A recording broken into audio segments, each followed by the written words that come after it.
radiator sa kanyang Honda Civic na kotse. Ngayon ay ang reklamo niya mga idol, may singaw daw itong kanyang radiator. Kaya ang parang ko dito mga idol, pag-diagnose kung saan ang singaw, kasi maayos naman tingnan mga idol, wala namang medyo na basa-basa.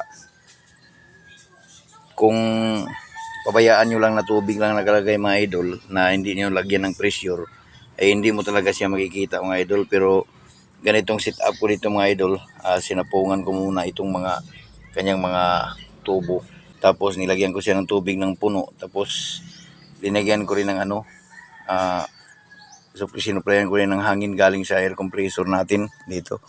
So ayan mga idol, may singaw na siya ng konti, pero pag sapungan natin, nagpe-pressure na yan sa loob ng radiator. Kaya dito nakita ko mga idol, ito pa lang yung may problema mga idol. Pag sinapungan ko siya, ayun o, tumutulo siya. Pag sinapungan ko dito, ganyan, tumutulo siya. So ibig sabihin mga idol, diri ay mga idol ang may singaw. Taman dinhi lang o dinhi taman. So ang paagi na ko ini mga idol ay epoxy na lang mga idol. Ang paagi na ko ini mga idol, pag-apply ng epoxy ay una initon ani nako ang kini, tunaw ang epoxy unya, init pud ang imong applyan, mukanat ang epoxy diha unya, mosulod sa crack, sa mga crack niya mosulod ang epoxy.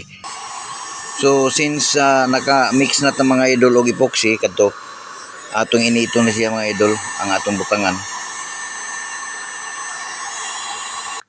Unya pag init na siya, ato na siyang butangan, applyan nato siya.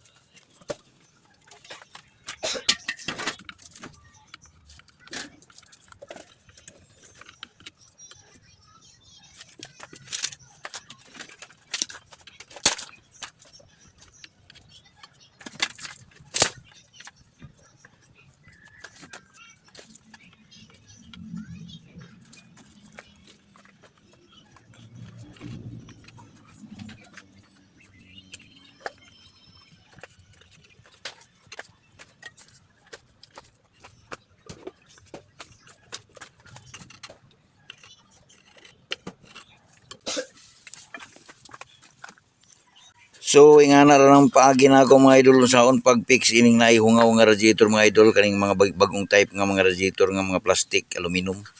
So since nga init ang panahon mga idol, mas maayo nang naisuga, ibuwad nato ni kay para lig-on gyud nga pagkauga. Unya dali ra pud siya muuga. Time check karon 12 o'clock sa udto. So unyang hapon mga alas 6 siguro, pwede na siguro basta kay init ang panahon. So ana lang na mga idol, daghang salamat.